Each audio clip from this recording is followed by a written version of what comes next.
میوانەکەمان زۆر بەڕێز ماجی شنگالی سەرۆکی لێژنەی تەندروستی پەرلەمانی عێراق کە ڕاستەوخۆ لە دهۆکەوە لەگەڵماندایە. کاک ماجید شەوتان باش، زۆر سوپاس بۆ بەشداریکردنیشتان لەگەڵمان لەم گەشتەی ژووری هەواڵی کوردستان 24. بەڕاستی با پرسیارێک دەست پێ بکەین، ئەوەی ڕوویدا لە حەمدانیە ئەوە پێمان دەڵێ تەواوی عێراق بەم جۆرەیە، هیچ جۆرە شتێکی تیان نییە لە عێراقدا لە ڕووی تەندروستی، لە ڕووی کۆمەڵایەتی، لە ڕووی ئابووری، تەنها و تەنها پارەکە بۆ ناحەی ئەمنی خەرج دەکرێت. پێدوانیە ئەوەی کە لە حەمدانیە ڕوویدا لە چەند خولەکێکدا زیاتر لە 120 کەس بوون بە خەڵوز بێژگە لەو هەموو بریندارە. ئەگەر لە هەر وڵاتێکی تر بواە هەم پەرلەمان و هەم حکوومەت یەکسەر دەستیان لە کارە کێشایەوە، ئەوەی کە دەسەڵاتداریشە لە مووسڵ ئێستا هەمووی دەستگیر دەکرا و دەبرایە بەردەم دادگا.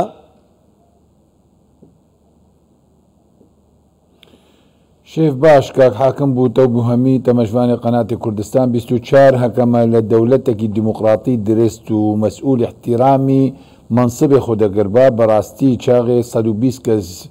ژیانی خۆ لە دەستدەن و نێزینگی 100 کەسیژی هەتانەها برێندارە، هەتانەها هەندێکشوان کەسێ هەتانەها ناس نەکردە بوهەمی تەشویه بوونە ئەلە نێزینترین وەقت طب العدلی فحصی خونێشمان ببە جا بزانێ بێ DNA فحص بکە جا بزانێ بێ ئەوە کینە. بەڕاستی وەکو گوتنەتە ئێستیقالی خوددابان بەس لە عێراقێ هەتانەها ثەقافەتی مەسئولی عێراقی نەگەشتەوی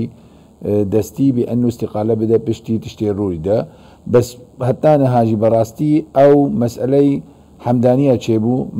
گەلێک جاراژی گوتە حکوومەتی عێراقی حکوومەتی ڕەدی فعلن نە حکوومەتی فعلن. هاکە حکوومەتی فعلن لازم بە ئەف تەوجیهاتی نەها دەرکەفتی لە هەمی مؤسساتێت عام و خاص هەمی بەری نەها تەطبیقکردن. ئەڤرۆ هەکە تو بێ عەسا بگی ئەو مستەشفەی جمهوری ئەڤرۆ ئەوێ خەڵک تێدا ئەو نەساغێت حەمدانیە تێدا دیسە کەرەوانیە، دیسە شروطی سەلام و ئەمان تێنینە. گەلک مستەشفەی کەرەوانی لە میسر هەنە لە هەمی محافظاتی عێراق هەنە، گەلک دائیرەی حکومی لە عێراقی ئەڤرۆ لە جهی کەرەوانی دەوام دەکەن. هەر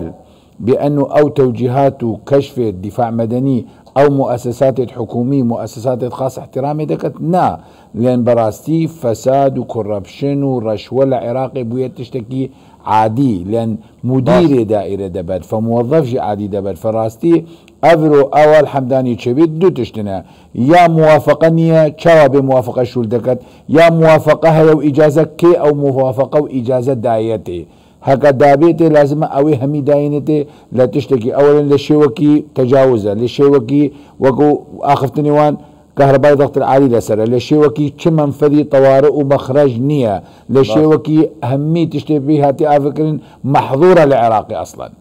باش كاك ماجد بيدوانية يعني دواء اللي كولينا وكانيش دز بو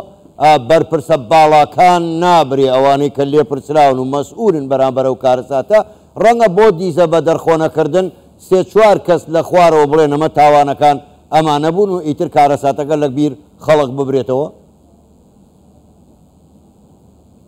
نا مسألة الفيدرين نا أو مسألة خوايا أو أصلي موافقة لكي داري موافقة يعني معناوي لجهات حكومي موافقة هذا داني إجازة رخصة الشغل لجهات حكومي لسرچهات رخصة دانين هكا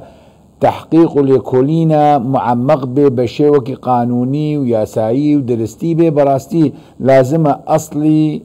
رخصة اجازت مولتي ب خويا كرنش كيدري ودس بيكرا لان همي اخفتن دبيجن بانه اف مولت نا رسميه بشيوكي ني رسمياتا بشيوكي ني درساتا تشتي دجي براستي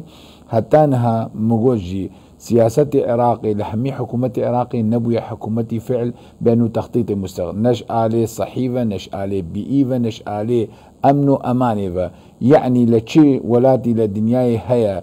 جهك منشأك جهك هزار كسي تيدا كوم ببن چي شروطي امان وسلامت نبي شروط امان وسلامت لكي داري العراقي هيا لوان مؤشاتي هكا تو افرو بيت وان قاعاتي باش داوتا لهمي عراقي بحسابكي از بهور بكم نودو 5 صديجي مخالف لشروط دفاع مدنينا زور باش كاك ماجد بخود ثاني يعني هل سرتاني للروداني الروداوكا وحكومة هرم كردستان وهروها وزارة تندروستي خيرا برو حمداني شنو اوي كبيان كرا بو غواسنو برينداركان و هاوكاريان كرديان ئەو ڕۆڵەی حکوومەتی هەرێمی کوردستان لەم کارەساتی حەمدانیە چۆن دەنرخێنن؟ يعني بەڕاستی ڕۆلی حکوومەتی کوردستان پشتی ئاخفتنی سەرۆکی حکوومەتی کوردستان کاک مەسرور هەمی دەرگەهی خوڤەکردن سیارە ئیسعافێشاندن کەوادرێ سەحیشاندن ئەڤرۆ ئەم لە زیارەتی ڕێبەبەریا تەندروستیە دوهۆکەوی نێزینگی 20 شوان خەڵکی حەمدانیە هاتبین بوو مستشفیاتی دوهۆکێ بەڕاستی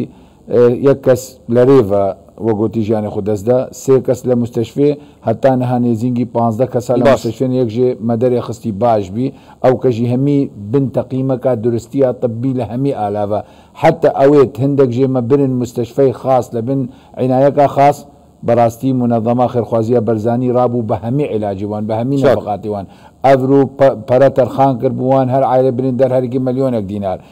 ئەڤرۆ لەوان بریندارە هەمیە 29 لە ئەولێرێنە 16 لە دوهۆکێنە لە میسر 13 لە مستشفا جمهوری نەسێر لە حروق 17 لە میسرن 5 لە حەمدانیە یعنی بارە بهتر دوو پایی نەساغا بریندارە لە ئەربیل و دوهۆکێنە باش کاگەڵی تەندروستیای هەرێما کوردستانی باش زۆر یعنی گرنگ بوو وی وەختیدا بوو کاریسەتە حەمدانیە زۆر باشە کاگ ماجید کاتم زۆر کەم ماوە دوا پرسیار ئەگەر بە کورتیش وەڵام دەیت و من سوپاست دەکەم ئایا تەنها قەرەبووی مادی ئەوەی کە حکوومەتی عێراقی بڕیاری لێداوە بەسە بۆ قەرەبووی دەرونی ئەو خەڵکەی کە لێی قەوماوە و ئەبێت چ بکرێ بۆ ئەوەی جارێککە کارەساتی وا ڕوو نەداتەوە ئەگەر بە کورتیش وەڵام دەیت و من سوپاست دەکەم يعني براستي لازم همي شروط دفاع مدني لهمي مؤسسات عراقي اوي هاتين آفا كرن بشي 2003 بين تطبيق كرن بيك جوازي لنبي نيل يعني او مؤسسات ومنشآي جهات السياسيين متنفذانا مسؤولانا وان همي بعساب كرن براستي تعويض براستي افرو زيارتك هبي للاي وفدك وزاري بأمري